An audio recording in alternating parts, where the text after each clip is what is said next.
የኔና አንቺ መጨረሻ አሁን ተኩስ። ቀላል ተኩሳለሁ። ሲኦል እንገናኝ።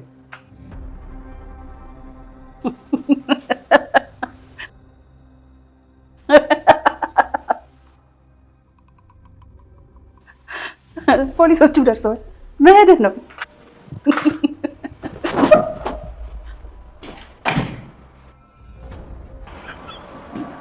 ይሄ ገዜ ነው።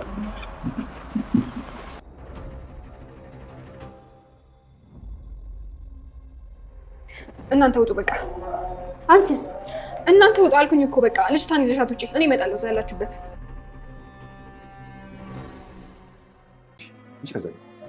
ሳልቀጣው ለሁሉም መልስ ተሰጥቶት አይቻልም። ይኸውልህ ይሄ ሁሉ የእሱ ወንጀል ነው። ፍላሽም አግኝቻለሁ ግን ውስጡም እንዳላላየው። ቆይ እንደጠፋበት አላወቀም? በፍጹም አላወቀም። ያወቀ አለሜን ግን ልሸልማት ነው የምፈልገው። ቆይ ምን ልሸልማት? አባዬ እንደሷ ፍትህ ላጣች ነፍስ ይሄ ማስረጃ ከሁሉም ነገር በላይ ነው። አንቺ የልጄ ሚስት ብትሆኚ እንደሱ እዚህ ምድር ላይ የታደለ ሰው አይኖርም ነበር። አመሰግናለሁ አለሜ።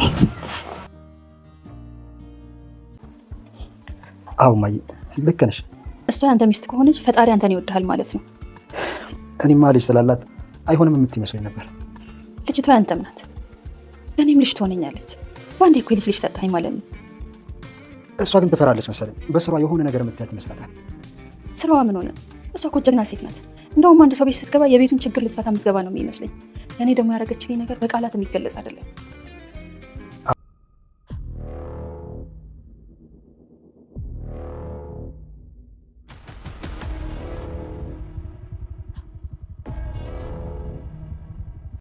ወደ አቶ ገዙ መኝታ ቤት በመሄድ በተደጋጋሚ መረጃዎችን ስትፈልግ ቆይታ ባገኘችው ጊዜ ለአባባ ሰጠች። አባባም ለናቲ ሰጡት። ናቲም መረጃውን ሲያይ እጅግ በጣም ደነገጠ። ህይወቴ ከራሷ ይልቅ ለሰዎች የምትጨነቅ መልካምና ልበቅን ሩሩ አዛኝ፣ ራሷን መስዋዕት አድርጋ ሰዎችን ከአደጋ የምትታደግ ከዚህ በፊት አባባን ከብዙ ወጥመድ ስትታደጋቸው እንደቆየች ሁሉ አሁንም ደግሞ አለሜና ልጇን ለማገናኘት ብዙ ዋጋ ከፍላለች። ህፃን ልጇ ሳትቀር ታስራ በደረቀ ወንበር ላይ ምንም የማታውቀው ህፃን ለቀናት ውላ አድራለች። ይህም ሁለቴ ገዙ የትሁትን ልጅ ለሶስተኛ ጊዜ አለሜ ካልመጣች እሷን እወስዳለሁ በማለት የታለች ልጅቷ አምጫት በሚል ሰዓት አለሜ በድፍረት እኔን ነው የምትፈልገው? እኔ ያለው እንግዳውስ እንኳን ደህና መጣሽ፣ በድፍረት እዚህ መጣሽ፣ በሲኦል እንገናኝ በማለት ነበረ ሽጉጥ የደቀነው። አለሜም በድፍረት ምንም ሳትፈራ ነበረ በተኩስ ለመተኮስ ሲሞክር ባዶ ቀፎ ነበር። እኔም እንደተጎዳ ሰው ደረቷን እቅፍ አድርጋ ክትክት ብላ ሳቀች። አቶ ገዛኸኝም አለሜን ፊት ለፊት ሲያያት መግደል ነበር ፍላጎቱ።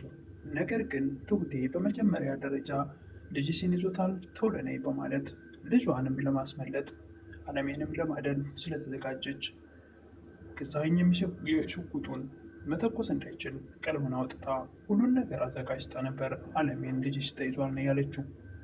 አለሜን ሲያያት ልጇንም እንዲለቃት አለሜን ደግሞ ለመግደል በሰዓቱ እንዳይችል አድርጋ ነገሮችን አስተካክላ ትሁቴ ገዛኸኝም ስላልተሳካለት በላሁን ፖሊሶች መጥተዋል ሊወስዱ ነው ስትለው ሩጦ ወደ መኝታ ቤት ገብተው ሲዘጋ ትሁቴ በይ ልጄን ይዘሽ ሂጂ ከዚህ በኋላ እመጣለሁ በማለት አለሜንም ልጇንም አዳነች። ትሁቴ ልጅ ካሁን በኋላ አቶ ገዙ ሊያገኛት አይችልም። የትሁት አባት እየመጣ ነው መጥቷል ብላለች፣ መንገድ ላይ ነው ብላለች። ስለዚህ ልጅቷን ይዞ ይሄዳል። ካሁን በኋላ በምንም ሊያስፈራራት አይችልም። ወደ ውጭ እንዳትወጣ አድርገው ጠንቀቅ ብሎ ይጠብቋታል። እዛ ከሄደች በኋላ ምንም እንኳ ከዚህ በፊት ከዛው ቢያመጣትም ነገር ግን ካሁን በኋላ በፍጹም አሳልፈው አይሰጧትም፣ ይጠብቋታልም። ቤቲም ተጸጽታ ለናቲም ተናግራለች። አለሜን አግኝቻት ይቅርታ መጠየቅ እፈልጋለሁ ብላለች። ለምን ይቅርታ መጠየቅ ፈለግሽ? ተጸጽቻለሁ ስለተጸጸትኩ። ናቲም ገዛኸኝ የሰጠሽ ገንዘብ በሙሉ የእናቴ ነው ስላላት ምናልባት ከአለም ጋር ወይም ደግሞ ከአለሜ ጋር እርቅ ካወረደች እና የእውነት ከልቧ ይቅርታ ልታደርግላት ከሆነ ያላትን ችግር በሙሉ ከነገረቻት ለእህቷንም ማሳከምሻለሁ ብላ ስለተናገረች በእርግጠኝነት አለሜ ለእህቷ ማሳከሚያ አትከለክላትም።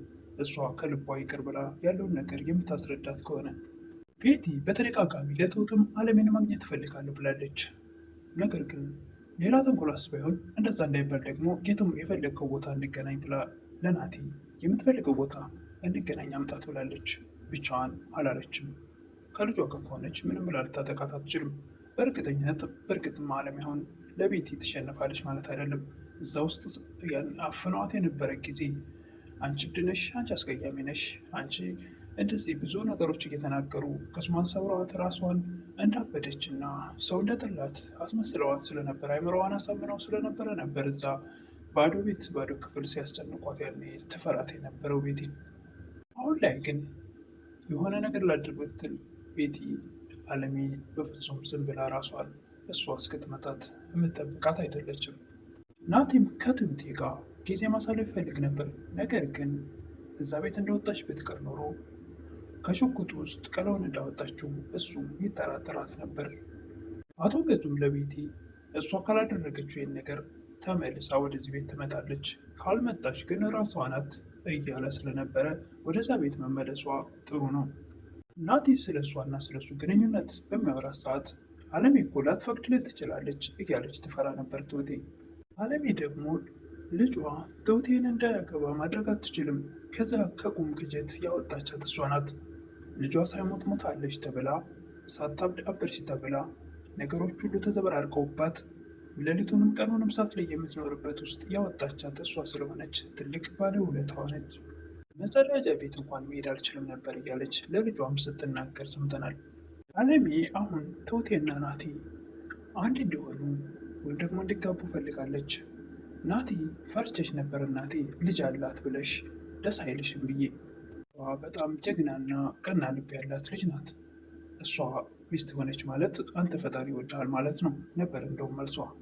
ትሁቴም ሆነ ለልጇ ለናቲ በሁለቱ ግንኙነት ደስተኛ እንደሆነች ነግራቸዋለች። እነሱም ደስ ብሏቸዋል።